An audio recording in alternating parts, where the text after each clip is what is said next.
언론인 여러분 안녕하십니까? 더불어민주당 법사위 간사를 맡은 김승원 의원입니다. 오늘 공수처 해병대 수사 외압 및 또 검찰의 특활비 부정사용 사건에 대해서 공수처의 신속한 수사를 촉구하는 기자회견을 열겠습니다.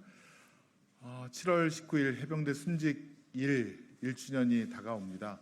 7월 20일부터 가장 중요한 통화 기록이 시간 순서대로 말소가 되게 됩니다.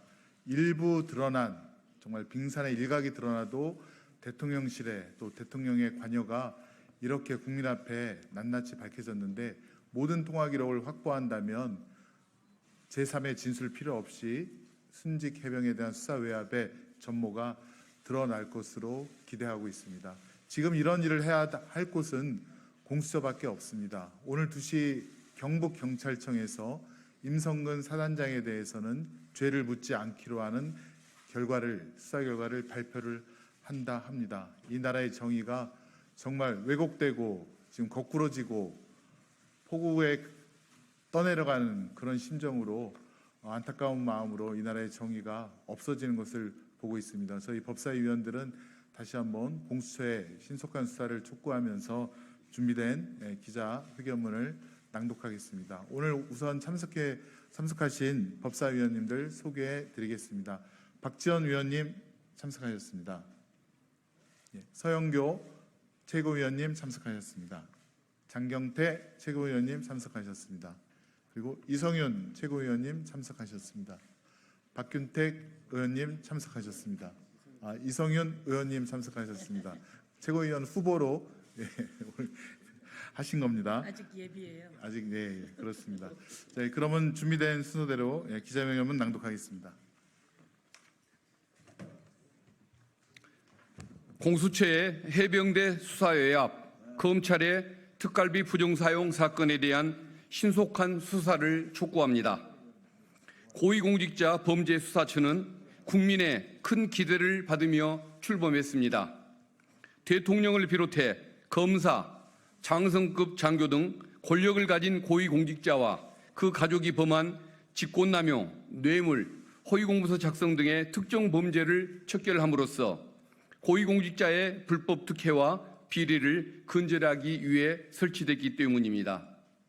공수처가 해병대 수사 외압, 검찰의 특활비 부정사용 사건에서와 같이 살아있는 권력을 대상으로 하는 수사에 대하여 석연치 않은 태도를 이어오면서 의혹을 해소하는 것이 아니라 오히려 키우고 있다는 지적이 나오고 있습니다.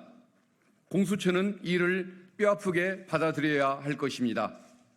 지난 6월 21일 국회 법사위에서 열린 순직해병 특검법 추진을 위한 입법청문회 과정에서 전 국민이 두 귀를 의심할 만한 사실이 드러났습니다. 임기훈 전 해병대 1사단장과 임기훈 전 국방비서관과 이시원 공직기강 비서관 등 대통령실 관계자들이 아직 압수수색조차 받지 않았다는 사실입니다. 오는 7월 19일은 최해병 순직 1주기입니다. 그리고 통신사의 통화기록 보존기간은 1년에 불과합니다. 오는 7월 19일부터 8월 초순까지 관련자들에 대한 통화 내역이 확보되지 않는다면 사건의 진상을 밝히는 것은 더욱 어려워집니다. 공수처가 수사 의지가 있다면 하루빨리 통화 기록을 확보하고 관련자들에 대한 압수수색에 나서야 할 것입니다.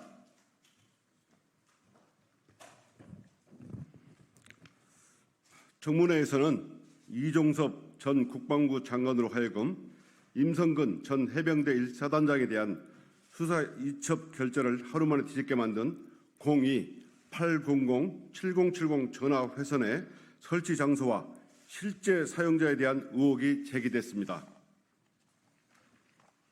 또한 도이치모터스 주가 조작 사건의 주범으로서 김건희 여사의 주식 계좌를 관리했던 이모 씨가 임성근 전 해병대 사단장의 구명 로비에 관여했다는 의혹도 나왔습니다.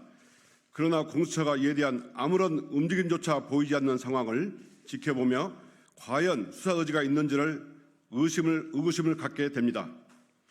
이 사건 관련자들이 입법청문회에서 상식에 어긋나는 증언 선서 거부, 진술 거부, 거짓말 등으로 일관한 점을 비추어 증거 은닉 및 상호 말을 맞추는 등의 방법으로 증거를 인멸할 가능성이 높습니다. 순직해병 특검법이 지난 4일 국회 본회의를 통과했지만 대통령이 거부권을 행사하거나 공포 시기를 최대한 늦출 것으로 예상됩니다. 특별검사가 관련자들의 2023년 7월 19일부터 2023년 8월까지의 통화 자료를 확보하는 것이 사실상 어렵다는 뜻입니다. 공수처는 하루빨리 대통령실 비서관들, 이모 씨 등을 상대로 압수수색 및 통신자료 확보에 나서는 등 수사를 진행해야 합니다. 공수처 검사와 간부들에게 경고합니다. 여러분들이 이와 같이 당연한 수사를 진행하지 않거나 평검사의 수사 진행에 필요한 결재를 거부한다면 직무유기죄나 직권남용죄 등으로 법적 책임을 지고 국민 앞에 고개를 들지 못하는 상황에 직면하게 될 것입니다. 참고로 김진욱 전 처장과 여운국 전 차장이 퇴임한 이후에 이 사건 수사가 특히 지지부진하게 된 현상과 관련하여 직무 대행자들의 역할에 주목하고 있다는 점을 말씀드립니다.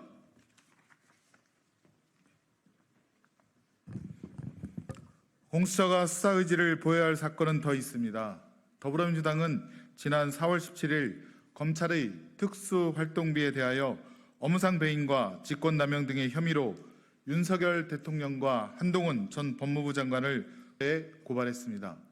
여러 시민단체에서도 검찰의 특수활동비 오남용 의혹을 받고 있는 이원석 검찰총장을 공수처에 고발한 바 있습니다. 그러나 공수처는 검찰의 특수활동비에 대한 수사를 사실상 시작조차 하지 않았습니다. 대법원은 작년 4월 13일 검찰이 특수활동비에 대한 지출 증빙 자료를 공개해야 한다라고 판결했습니다. 이 판결에 따라 공개된 자료에서는 검찰이 특활비를 부당하게 사용한 사실이 드러났습니다. 잘하고 있다, 믿어달라라고 강조했던 법무부와 대검찰청의 주장이 거짓말이었다는 점이 밝혀진 것입니다. 검찰은 올해도 특활비에 대한 자료 공개를 거부하며 버티고 있습니다. 검찰이 대법원의 판결마저도 무시하면서까지 버티는 이유는 작년 시민단체와 언론에서 취재하고 보도한 부서별 특활비 나눠먹기, 국정감사 우수검사 격려, 공기청정기 대여, 휴대전화 요금 사용 등을 넘어서는 부당 사용 사례가 드러날까 두렵기 때문이라는 비판이 이어집니다. 지금까지 드러난 검찰의 특활비 부당 사용 사례는 빙산의 일각에 불과합니다. 당시 검찰에서 자료를 온통 먹칠하고 가린 채 공개했기 때문입니다. 만약 정보 공개 청구를 통해 자료가 공개되지 않았다면 검찰이 수사 기밀을 앞세워 얼마나 많은 국민의 세금을 부정하게 사용했을지 모를 일입니다. 이에 공수처에 검찰의 특활비 부정사용 사건에 대한 신속한 수사를 강력하게 촉구합니다. 공수처가 당연한 책무를 잘 이행함으로써 대한민국의 무너진 정의를 세우고 국민의 신뢰를 얻는 기관으로 우뚝 서 주기를 촉구합니다. 2024년 7월 8일 국회 법제사법위원회 더불어민주당 의원 일동. 최고위원 혹시 하신 말씀? 예, 그럼 오늘 기자회견에 더 하실 말씀 있으신가요? 없으십니까? 예, 그럼 기자회견을 마치겠습니다. 언론인 여러분 감사합니다. 예, 수고하셨습니다.